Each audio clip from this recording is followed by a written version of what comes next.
No auge do século XVIII, o reino mais glorioso da Europa enfrentaria um adversário poderoso, a força de seu próprio povo. Um homem se ergueria para inspirar a nação a afastar um rei relutante, uma rainha odiada, e uma nova república nasceria no sangue da Revolução Francesa.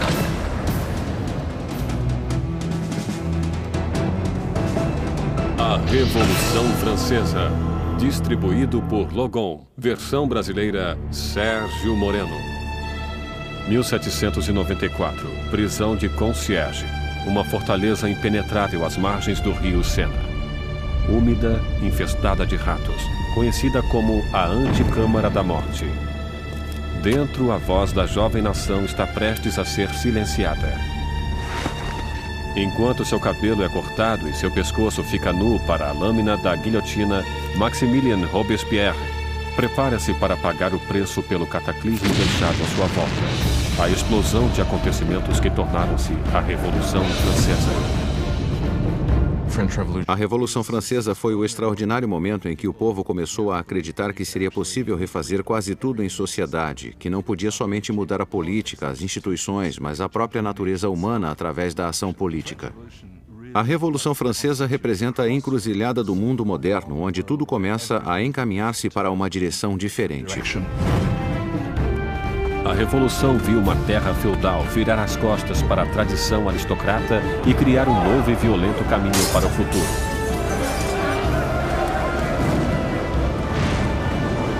Faria estremecer os próprios fundamentos da Europa e seu impacto seria sentido além dos mares. É o acontecimento mais importante da história ocidental. Há desenvolvimentos que podem rivalizar-se com ela, como a Revolução Industrial ou o capitalismo. Não consigo pensar em nada mais importante. Foi a revolução que mais abalou o mundo, se considerarmos que acabou com a Igreja Católica, livrou-se do cristianismo, livrou-se da nobreza, do rei e de todas essas coisas. A Revolução Francesa levou o pão aos pobres, a democracia à França, e estabeleceu uma nova ordem na sociedade. Mas o progresso custaria seu preço. Era um momento de esperança e ambição extraordinárias e acabou transformando-se em tragédia. Alquebrado e derrotado, Robespierre, que há pouco tempo ocupara o cargo mais alto, encontrava-se em meio à revolução mais cruel e sangrenta da Europa. Fiel a seus ideais, era chamado de O Incorruptível.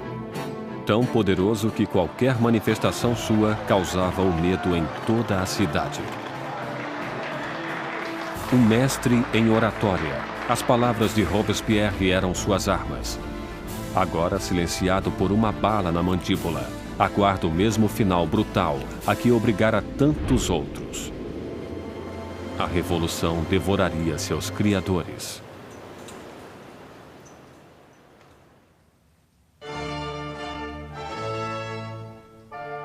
Ninguém poderia prever a turbulência que viria em um dia de primavera de 1770. O castelo de Versalhes estava repleto das multidões brilhantes da corte real. Terminada em 1682, Versalhes foi a obra-prima do rei Luís XIV. Para colocar alguma distância entre ele e seus súditos, Luís XIV elege para a capital da França essa pequena cidade distante 20 quilômetros a oeste de Paris, onde ele ordenou a construção do palácio mais magnífico da Europa. Durante quase 100 anos, ele foi o trono da monarquia da nação e hoje é testemunha de um casamento muito importante. O neto do rei Luís XV, o príncipe Luís Capet, o próximo na linha do trono, receberia sua noiva. Com apenas 15 anos na véspera de seu casamento, Luís Capet é tímido e hesitante, com poucas das características esperadas de um futuro rei, e muito menos de um marido. Luís era um menino inexperiente, tímido, dolorosamente inadequado com 15 anos, sem possuir nenhuma graça social. A amante de Luís XV, Madame du Barry, chamava-o de menino gordo e mal alimentado. Basicamente, é só um menino. Era muito difícil para Luís tomar decisões. Tremia incessantemente e estava sempre pronto a deixar-se persuadir pela última pessoa com quem falasse. Claro que essas não são consideradas qualidades de liderança. O casamento de Luís era uma união política entre a família real austríaca, os Habsburgo, e a sua própria, os Bourbon. O casamento simbolizaria o fim de uma antiga rivalidade e o começo de novos laços regionais. A jovem noiva chega à França. É uma menina de olhos grandes, de 14 anos. Maria Antonieta. Maria Antonieta era uma arquiduquesa austríaca. Era a filha mais jovem da imperatriz Maria Teresa. Foi para a França como parte de um acordo de casamento que representava uma grande mudança de alianças, pois pela primeira vez a França e a Áustria tornavam-se aliadas e não mais inimigas.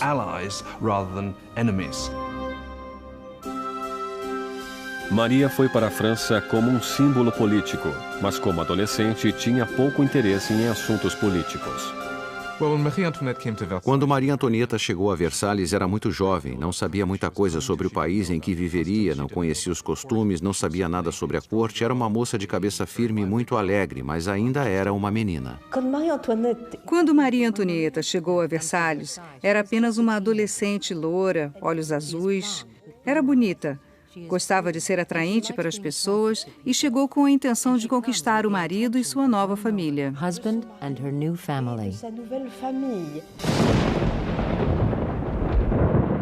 Na noite do casamento, houve uma forte tempestade. Mas a grandeza da cerimônia iluminou o palácio enquanto os recém-casados dirigiram-se para a alcova real. Em uma cerimônia que simbolicamente assegura a concepção de um herdeiro, os cortesãos do rei estavam presentes quando o estranho jovem casal foi revelado no leito nupcial pela primeira vez. A multidão estava encantada e as expectativas eram elevadas. Mas quando as cortinas se fecharam, ficou claro que um herdeiro não seria produzido tão facilmente. Luís não estava interessado somente em governar, não estava particularmente interessado em amar também e não prestou atenção na mulher nas primeiras noites e nem mesmo mais tarde em seu casamento. Muitos anos depois, o casamento foi finalmente consumado. A ausência de um herdeiro logo espalhou boatos por todo o país e continuou a perseguir o casal durante anos. O casamento de grande gala continuou durante dias, mas fora dos portões de Versalhes, pouco havia para ser comemorado. Anos de incompetência por parte da monarquia deixaram o povo francês pobre e faminto. Há quase uma década, Luís XV perdera a Guerra dos 7 Anos em batalhas por territórios da América do Norte. Esse conflito malfadado quase levou a França à falência financeira e em prestígio. Os cofres do país ficaram quase vazios, mesmo com a população crescendo cada vez mais. Com doenças como a praga, já distantes, pouca gente ainda morria, mas cada vez existiam mais famintos. Os habitantes da França cresceram de 20 para 26 milhões no século XVIII, depois de ter crescido só 1 milhão nos 2 séculos anteriores. Isso causava uma tremenda tensão na situação e havia muita ansiedade. 4 anos depois do casamento real, o avô do príncipe Luís perdeu sua batalha final pela varíola. Luís XV morreu como um rei derrotado e impopular, deixando atrás de si um país à beira do caos. Em uma cerimônia generosa, o jovem príncipe Luís herdou o trono e foi coroado como Luís XVI. Mas mesmo durante a coroação, Luís já estava consciente de não estar preparado para o cargo. Luís XVI, quando seu avô morre e fica claro que ele não era o rei, não sabia o que fazer. Sente como se o mundo caísse sobre ele, mesmo tendo sido educado sendo que seria um rei. Só que não se sente preparado para isso.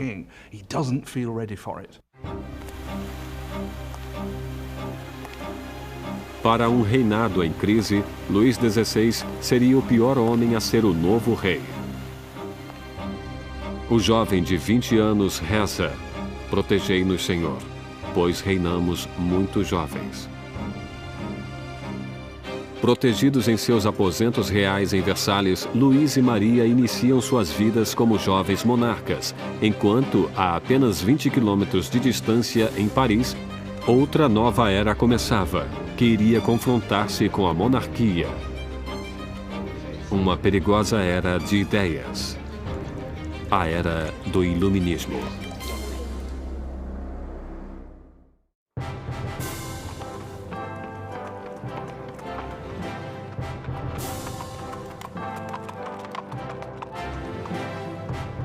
Quando a carruagem real aproximava-se do Colégio Louis Le Grand em Paris, as multidões aproximavam-se para admirar a grandeza.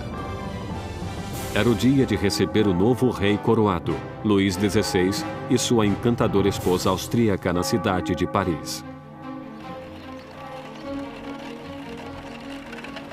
E na liderança da festa de boas-vindas estava um jovem e promissor estudante de direito, Maximilien Robespierre. Quando Robespierre era um estudante, o rei visitou o colégio e Robespierre dirigiu-se ao rei em latim. Portanto, ele falou com Luís XVI quando adolescente. Enquanto Robespierre respeitosamente fez seu discurso em latim, o rei mal percebeu o garoto.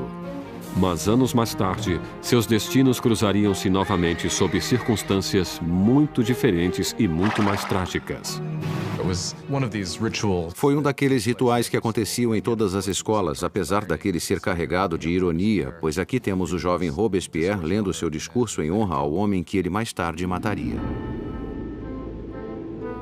Mas na época, o discurso era caloroso e os elogios sinceros. A visita da realeza pode ter conquistado o coração do povo, mas suas mentes inclinavam-se cada vez mais em uma direção completamente diferente.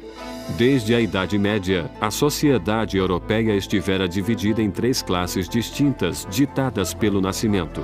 Havia uma grande divisão entre a riqueza da nobreza e a do clero e a pobreza dos camponeses. Então, no início do século XVIII, a razão e a ciência começaram a desafiar as antigas tradições. Varrida por uma corrente de inovação e por nova literatura, Paris torna-se o centro filosófico do mundo. A cidade pulsa com o florescimento do conhecimento, um brilho cheio de possibilidades. É a era do iluminismo. O iluminismo é um movimento que diz para não confiar em autoridades ou em qualquer coisa que alguém lhe tenha dito. Pense por si mesmo, teste você mesmo. No antigo regime da Europa, diziam o que deveria ser pensado. Recebiam informações do alto, dos padres, dos governadores. Portanto, a ideia de poder mapear o conhecimento humano e ter acesso a ele era revolucionária. Nos salões de elite de Paris, os aristocratas reuniam-se para discutir autores do iluminismo e a era burguesa da razão. Voltaire, Rousseau, vozes frescas que pregavam a liberdade, o controle do próprio destino e, acima de tudo, a igualdade.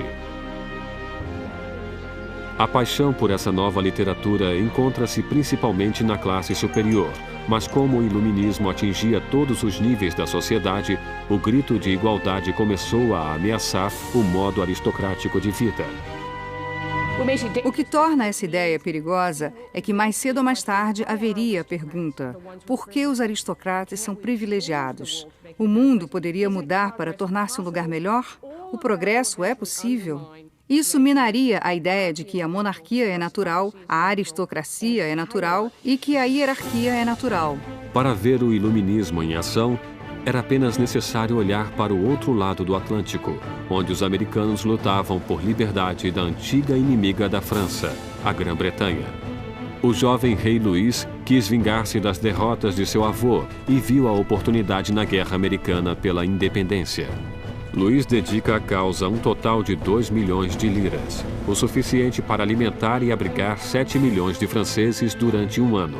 O investimento marcaria o início do colapso financeiro da França. A América levou a França à falência devido à dívida em que a monarquia francesa incorreu para lutar na guerra para a independência americana. Isso foi crucial para a situação financeira da monarquia francesa, porque ela não tinha como pagar aquelas dívidas. Enquanto Luís enviava tropas e dinheiro para o outro lado do Atlântico, Maria ocupava-se em criar suas próprias dívidas.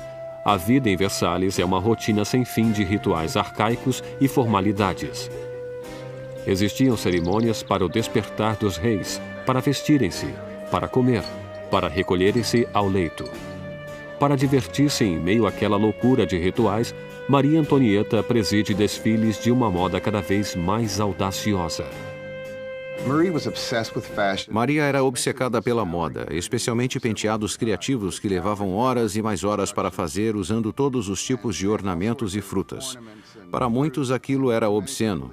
Passou a representar tudo o que havia de errado com ela, com Versalhes e com aquela cultura. Maria ocupa-se também com os boatos da corte, jogando e inventando diversões. Como suas despesas aumentavam cada vez mais, Maria foi apelidada de Madame Déficit. Maria recebeu o nome de Madame Déficit quando o país encontrava-se em um caos econômico e ela continuava a gastar como se nada acontecesse em vestidos, joias, sapatos. Era a Imelda Marcos da época. De todas as dívidas de Maria, a maior de todas era para com seus pais. Um herdeiro para o trono. Durante 7 anos de casamento, Luís e Maria ainda não tinham produzido um filho. Maria encontrava-se em uma posição tremendamente humilhante. A função de uma rainha era produzir um herdeiro. Era absolutamente necessária a presença de um filho. E durante aquele tempo o povo criticava, estavam insatisfeitos. Diziam, o rei jamais deveria ter se casado com essa arquiduquesa austríaca e agora ela nem consegue produzir um herdeiro para o trono. Maria estava desesperada. O apetite de Luís por comida era inquestionável, mas o sexo não encontrava-se em seu cardápio. Maria Teresa, a mãe de Maria Antonieta, questionava: se uma garota tão bonita quanto minha filha não o anima, o que estará acontecendo? Luís XVI e sua jovem esposa Maria Antonieta não conseguiam conceber durante 7 anos, e isso causava problemas para o reino. E como o hobby do rei era a serralheria, havia todo tipo de canção sobre Luís, o serralheiro, não conseguir encontrar o buraco da fechadura. O desinteresse de Luís por sexo foi entendido como uma falta de força para um rei.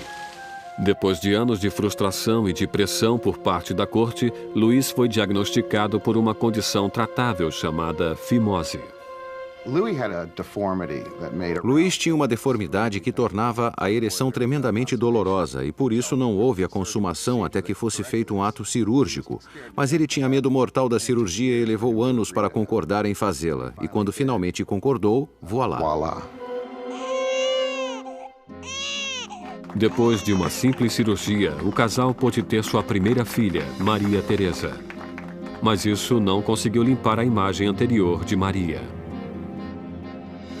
Desde o início de 1780, começaram a circular folhetos por todo o país, uma sátira pornográfica do rei e da rainha.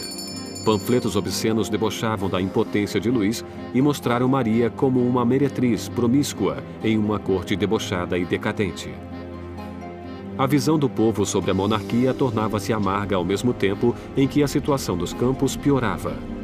Depois de uma sucessão de más colheitas, a confusão causara o aumento do custo da farinha, levando a uma carência do que era o coração da dieta da França: o pão.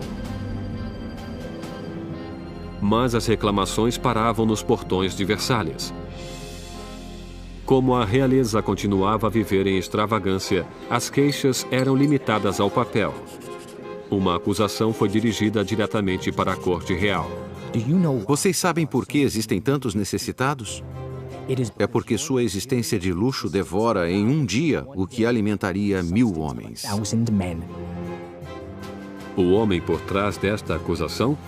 O mesmo jovem que apenas anos antes endeusara o rei e a rainha depois de sua coroação, Maximilien Robespierre. E nele, o povo logo ganharia uma voz para pedir liberdade e igualdade para a revolução. Versalhes, no final do século XVIII, era um oásis de extravagância rodeado por uma terra em desespero. E com um rei inseguro no leme, a França seguia o caminho certo para o desastre. Depois de 19 anos de casamento, Luís tinha 4 filhos. Só que, como rei, continuava impotente. Em uma tentativa de demonstrar liderança, Luís ousa fazer reformas financeiras. Mas sua falta de conhecimento sobrecarrega os pobres com impostos pesados, enquanto a nobreza não paga por nada. Com a economia em ruínas e o povo agitado, parecia que até os céus estavam zangados, torturando a França com o pior inverno em 90 anos. Se Deus alguma vez interveio para piorar a situação, o verão de 1788 e a primavera de 1789 foi o momento em que isso aconteceu. No verão de 1788 já existia uma crise política germinando e ela desenvolvia-se ao mesmo tempo que uma grave diminuição de alimento. Para o povo da França do século XVIII, a farinha era a essência da vida. O pão, a medida da existência. A pessoa mais simples da França consumia pelo menos 1 quilo de pão por dia. O pão era muito importante. Seu preço foi sentido por todo mundo. Se o preço dobrasse, era um sinal de más notícias. Com os enganos financeiros cometidos por Luís, o custo da farinha aumentou horrivelmente. A quantidade de alimentos era pequena. E o custo de um pãozinho logo era igual ao do salário de um mês. A fome tornava-se ira. Revoltas surgem por toda a França. Casas são destruídas. Padarias são roubadas e os padeiros que não podiam mais vender o pão eram linchados.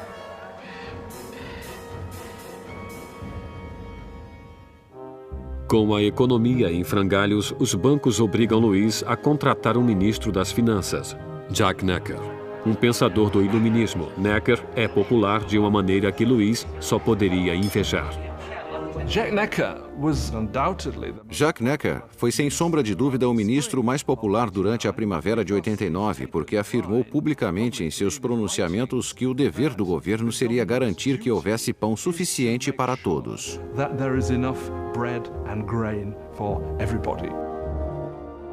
Como a nação em uma crise fiscal, Necker insiste que Luís faça uma reunião do corpo representativo tradicional do reino, os Estados Gerais. Era a primeira vez em que os representantes eram convocados em 175 anos. A França estava organizada politicamente em algo chamado de 3 estados. O primeiro estado era o clero, o segundo era a nobreza e o terceiro todos os outros. E segundo os censos contemporâneos, os 2 primeiros estados ocupavam 3% da população e o terceiro estado 97%. Muitos julgaram o fato injusto para com o terceiro estado, que era a maioria da população, ter somente 1/3 dos representantes. Sentiram que seria injustiça a existência de um parlamento com 3 câmaras, onde 2 delas, a nobreza e o clérigo, venceria nos votos o povo. 4 de maio de 1789. Um jovem e habilidoso advogado e político chegou a Versalhes. Maximilien Robespierre chegou para ficar diante dos Estados Gerais como representante, para lutar por uma voz justa para o povo que ele representava, o terceiro Estado. Órfão nascido no interior, Robespierre obteve uma proeminência acadêmica com seus estudos prodigiosos, tornando-se um orador eloquente, com ótima aparência, sem um fio de cabelo ou uma frase fora de lugar. Em casa, na pequena cidade de Arras, as ideias do iluminismo que absorvera nos salões de Paris fundaram uma voz poderosa, e ele tornou-se o mais importante advogado do local. Quando ele voltou para Arras e começou a praticar como advogado, lia tudo sobre o iluminismo. Robespierre era alguém que, quando praticava leis em Arras, tentava levar as ideias do iluminismo para os casos que defendia. No Estado Geral, Robespierre e seus colegas exigiam que a nobreza e o clero pagassem impostos, mas Luís sentia-se tremendamente ameaçado pelo crescente radicalismo do Terceiro Estado. Quando, no dia 20 de junho, depois de um impasse de 6 semanas, os representantes chegaram para descobrir que seriam silenciados. No dia 20 de junho, quando os representantes chegaram para a reunião e encontraram as portas fechadas, suspeitaram de um complô. Passaram para outro local que chamaríamos de quadra de tênis e que, na verdade, era uma quadra de handball. Juntaram-se e juraram que não parariam de reunir-se até terem uma nova Constituição. Os representantes declararam uma nova Assembleia Nacional, os verdadeiros representantes do povo da França. O juramento da quadra de tênis é um desses grandes momentos simbólicos na história da Revolução Francesa. Temos todas aquelas pessoas reunidas em uma quadra de tênis levantando os braços quase como uma saudação romana.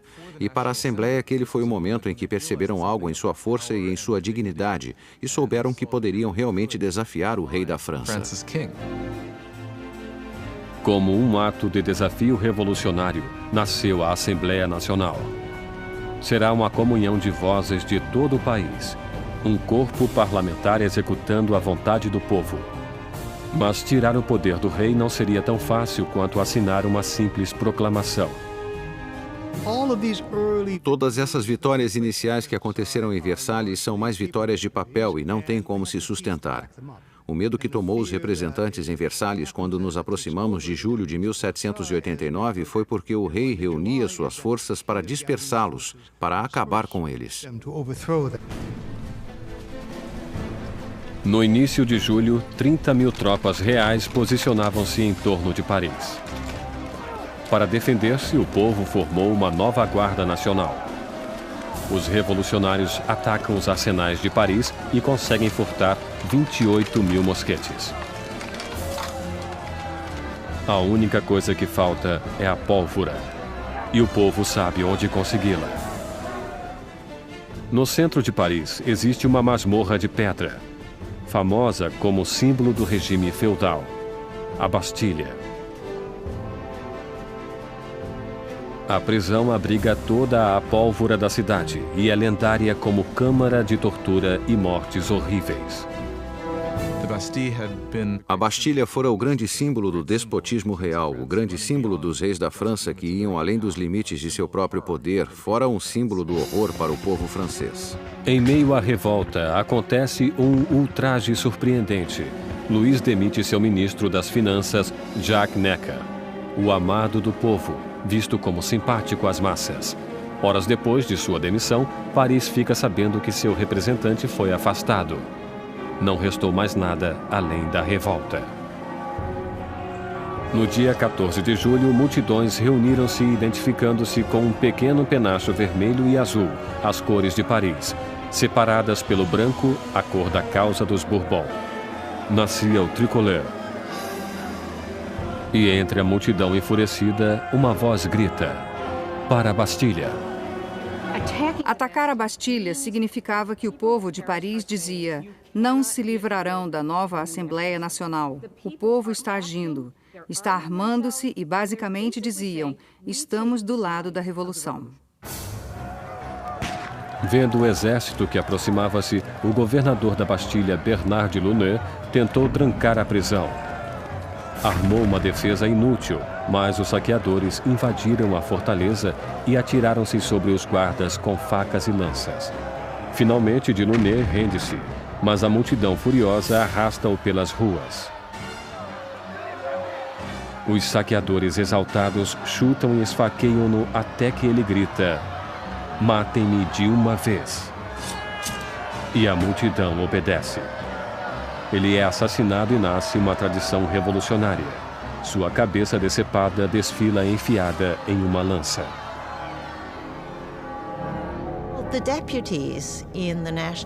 Os representantes da Assembleia Nacional não condenam esse ato de violência. Na verdade, aceitam-no. E foi essa aceitação da violência popular que, pela visão de algumas pessoas, criou um padrão que teria consequências catastróficas para o desenvolvimento da Revolução. Com a fumaça ainda pairando sobre a Bastilha, Luís XVI voltava da caça. Em seu diário, em 14 de julho de 1789, escreve nada, referência à sua caçada mal sucedida. Um ajudante surge com as notícias das revoltas e da queda da Bastilha. Luís XVI pergunta: é uma revolta? Não, senhor, ele responde. É uma revolução.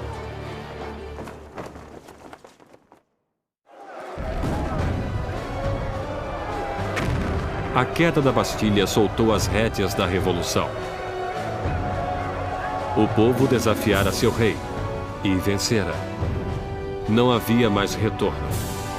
Como um símbolo da derrota real, o povo, homens, mulheres e crianças, cavaram com as próprias mãos e derrubaram a Bastilha, tijolo por tijolo. Começavam a desmontar o próprio passado. Os franceses decidiram destruir a Bastilha logo que puderam. Sem terem como usar explosivos, isso foi feito dolorosamente, mas com um tremendo vigor. E os tijolos foram arrancados e vendidos como emblemas da demolição do despotismo. A energia das ruas dava força